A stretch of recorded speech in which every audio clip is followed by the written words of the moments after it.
8 tahun berlalu, mengapa begitu sulit untuk menyingkap kasus kematian Vina? Mengapa hingga kini aparat masih kesulitan untuk menelusuri teka-teki kasus Vina? Selengkapnya kita akan ulas dalam dialog. Sudah hadir bersama kami di studio sutradara film Vina Sebelum 7 Hari, Anggi Umbara. Terima kasih sudah hadir, Mas Anggi. Sama-sama. Kami juga mengundang Kabareskrim Polri 2008-2009, Komisaris Jenderal Polisi Purnawirawan Susno Duaji. Terima kasih Pak Susno sudah hadir bersama kami. Selamat sore. Selamat sore. Saya ke Mas Anggi terlebih dahulu ya. Mas Anggi, saya harus bertanya kepada Anda. Sebelum bertanya, saya harus mengucapkan selamat tentu saja. Ini film yang disebutkan terlaris kedua tahun 2024, 5 juta penonton ya saat ini ya? Ya, so far sih sekitar segitu. Luar biasa dan bisa saja eskalasi. Ya, masih terus tayang dan yang belum tahu berhentinya di mana. Oke, ini apakah sesuai dengan ekspektasi Anda sebetulnya?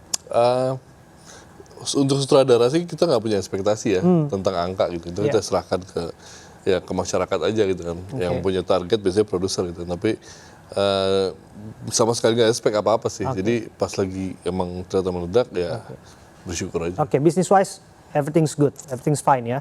Tapi Harusnya begitu. di luar itu ternyata impactnya, implikasinya luar biasa. Anda sudah dengar bahwa satu orang yang namanya Peggy Setiawan, DPO kasus Vina, ditangkap di Bandung, Jawa Barat setelah 8 tahun lamanya. Ya itu, baru dengar tadi hari ini. Baru dengar. Komentar Mas Anggi?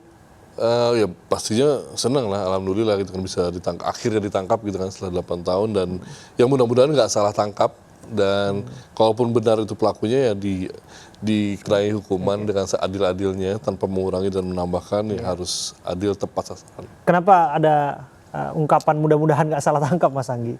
Karena ya banyak yang Fakta-fakta yang terkuak akhirnya belakangan ini. belum jadi fakta juga sih, maksudnya akhirnya banyak spekulasi yang seperti itu kan, bilangnya bahwa oh ini salah tangkap, ada yang mengaku salah tangkap, ada yang macam-macam gitu. Jadi saya juga nggak pengen orang yang nggak bersalah dihukum. Gitu. Saya tentu pasti itu yang jauh dari keinginan saya gitu kan. Tapi yang orang yang bersalah ya harus dihukum.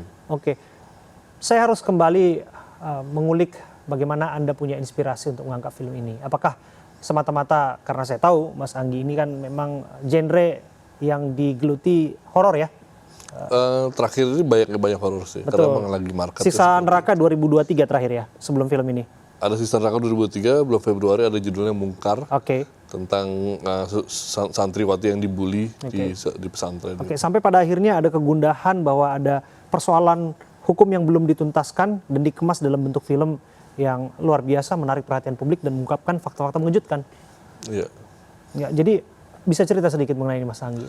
Ya kalau dari dulu sih memang saya selalu ingin menegaskan bahwa apa yang saya kerjakan tuh ada manfaatnya, ada tujuannya dan memberikan fungsi hidup sebagai saya sebagai makhluk hidup gitu ya. Itu yang jadi faktor utama kenapa juga saya bikin film gitu. Selain memang mencari nafkah untuk keluarga juga, tapi itu yang saya senang untuk lakukan dan bisa menjadi manfaat untuk yang lainnya gitu. Jadi kalaupun ada film-film horor yang saya buat gitu, ya pengennya tetap ada substansinya, ada pesan untuk disampaikan gitu. Dan waktu lagi saya ditawarkan untuk membuat film ini, wah ini sangat menarik perhatian saya gitu kan dari semua sisinya gitu kan, dari sisi bullyingnya, sisi woman empowermentnya gitu kan, kekerasan seksual yang masih terjadi di sekeliling kita, pembunuhan yang belum terselesaikan pelaku utamanya. Spesifik untuk riset kasus Vina ini berapa lama Anda pakai waktu Anda? Hampir 1 tahun. Jadi waktu lagi pertama kali kita mau menjalankan tuh kira-kira pertengahan tahun lalu sampai akhir tahun itu kita research dan development skenario. Terus pada saat November dan Desember kita mulai syuting. Dan kami dengar juga saat produksi film juga mengalami intimidasi dari orang tak dikenal. Ada, waktu lagi hari kelima syuting kita sempat didatangi oleh orang-orang yang mengaku polisi, tapi tidak berseragam. Dia menghentikan syuting dan meminta semua data-data tentang filmnya, itu skenarionya, data-data yang lain yang terkait gitu kan. Kita nggak bisa kasih gitu kan. Akhirnya harddisk yang udah kita syuting, hasil syutingnya kita langsung bawa ke Jakarta diam-diam tanpa sepengetahuan mereka. Akhirnya terus akhirnya kita telepon ke Polda meminta bantuan, meminta advice. Terus mereka meminta nama-namanya, pas lagi kita datangi Mereka nggak mau ngasih nama-nama, terus mereka pergi gitu aja. Artinya mereka datang di situ untuk kemudian meminta syuting dihentikan tanpa memberikan alasan apapun. Mereka menanyakan ini yang memberikan izin siapa gitu kan. Yang mempertanyakan semua tentang keabsahan syuting di sana lah, legalitasnya gitu kan. Padahal kita dari sebelum syuting itu sudah mendapatkan izin dari semua instansi terkait lah di sana gitu. Nanti saya akan gali lagi ya, Mas Anggi Ubara. Di sebelah kanan saya ada Pak Susno Dulaji. Pak Susno, Iya. sudah dengar tentu saja ada satu DPO yang akhirnya tertangkap atas nama Peggy Setiawan alias Peron dalam DPO-nya. Dan ia disebutkan sebagai kuli bangunan. Bangunan, ya. Tanggapan Pak Susno, apakah ini memang yang diharapkan publik? Pertama saya ucapkan selamat ya kepada Polda Jawa Barat, kepada Mabes Polri bahwa salah satu di antara DPO ditangkap. Ya. Saya katakan ditangkap, bukan tertangkap ya. Kalau tertangkap ya mungkin lebih awal. Ini ditangkap dan ini prestasi luar biasa. 3 hari setelah heboh bisa ditangkap. Dengan ditangkapnya ini maka akan terkuak misteri di balik cerita terbunuhnya atau dibunuhnya Vina dan Eki. Kenapa terungkap? Nanti akan dilihat hubungan antara DPO ini dengan para pelaku tanda petik ya yang sudah dihukum. Akan terungkap apakah itu pelaku yang sebenarnya ataukah pelaku rekayasa. Sehingga apa yang digunjang-ganjingkan, yang diisukan oleh publik nanti akan terjawab.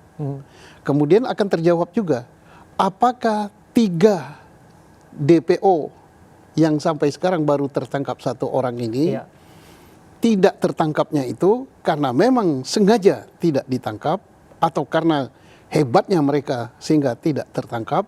Dan akan terungkap juga apakah 3 orang ini yang dicari ini adalah DPO yang sebenarnya atau DPO fiktif yang direkayasa. Oke, sebelum jauh Pak Susno, maaf saya potong ya. Kalau disebutkan tadi bahwa DPO yang tertangkap ini kemudian kita berikan apresiasi, tapi ada saja publik yang justru mencurigai. Tadi disebutkan oleh Mas Anggi, jangan sampai salah tangkap. Ada harapan tentu saja. Malah ada publik juga yang mencurigai dan lain sebagainya. Bagaimana Anda menjawabnya? Ya bagus ya. Itu kontrol sosial bahwa jangan sampai salah tangkap, jangan sampai ini rekayasa lagi, akan terjawab dengan ditangkapnya ini. Karena nantinya kan akan diperiksa, hasil pemeriksaan akan disampaikan ke publik, apakah mereka saling kenal antara DPO ini dengan para terpidana. Kenal nggak mereka? Nah kemudian kalau kenal nanti akan dilihat apakah mereka ini pelaku yang sebenarnya atau ada pelaku lain yang disembunyikan, yang disamarkan dengan nama 3 orang ini. Karena kemarin kan kepala desa mengatakan bahwa ketiga orang DPO itu tidak ada di desanya, tidak ada di RT mereka. Nah ini tanda tanya juga membuat DPO kok orangnya nggak ada di desa itu. Ya itu bisa saya konfirmasi langsung karena saya hadir langsung ke desa Banjarwangunan. Dan saya tanya ke warga sekitar sampai saya datang ke kepala desanya. Mereka tidak pernah mendengar nama itu, bahkan tidak pernah melihat. Pun demikian 2016 ketika kasus itu meledak pertama sekali. Dan mereka juga mengetahui itu.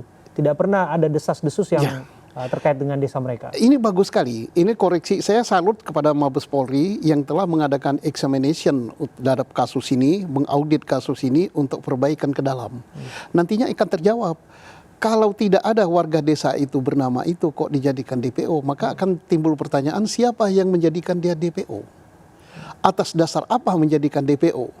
Pernahkah sebelum di DPO dicek alamat itu? Karena kan pertama kalau dalam teori penyidikan dan penyelidikan tangkap dulu, cari dulu. Manakala dicari di alamatnya tidak ketemu sekian lama baru dibuat DPO. Dan DPO yang disebarkan itu membuat identitas lengkap dengan foto yang lengkap. Saya kira foto dia ada. Kalau tidak ada fotonya, masih samar-samar, maka dibuat sketsa. Nah ini kan foto nggak ada, sketsa nggak ada kan. Betul. Belum lagi kemudian muncul pertanyaan publik.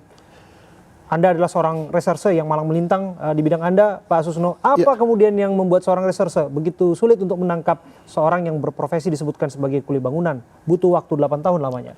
Ya, Tidak sulit, ini sangat gampang ya. Teroris yang demikian hebatnya, yang kelas internasional pun polisi menangkapnya tidak butuh waktu sampai 3 bulan. Sebulan pun terungkap. Untuk kasus yang receh-receh kayak gini, apalagi sebagian sudah ketangkap, untuk kelas polisi level Polres saja ini nggak sampai sebulan nangkapnya. Nah, 8 tahun. Kalau 8 tahun, ini kita serahkan kepada Markas Besar Kepolisian Republik Indonesia yang kita percayai sekarang ini berbenah ke dalam, ini akan terungkap mengapa sulit. Oke, saya coba ke Mas Anggi ya. Mas Anggi, mengenai DPO ya, bagaimana Anda mengkarakterisasi para pelaku penganiayaan termasuk ruda paksa terhadap korban Vina. Anda punya riset apa mengenai ini? Film itu dibuat berdasarkan riset saya terhadap hanya dari sudut pandang keluarga korban. Jadi film kan harus ada sudut pandangnya. Betul. Nah, ini kita mengambil benar-benar dari sudut pandang korban, benar-benar berada di sepatunya korban. Jadi semua hal yang ada di film itu adalah apa yang diceritakan oleh keluarga korban. Apa yang diceritakan dari keluarga korban itu adalah hasil dari supernatural experience yang terjadi pada saat almarhumah Vina konon kabarnya memasuki tubuh sahabatnya dan menceritakan apa yang terjadi dan mengeluarkan nama-nama tersebut. Nah, di situ yang saya visualkan, saya ceritakan menjadi film. Oke, dan Anda sempat bertemu dengan Linda itu ya? Enggak.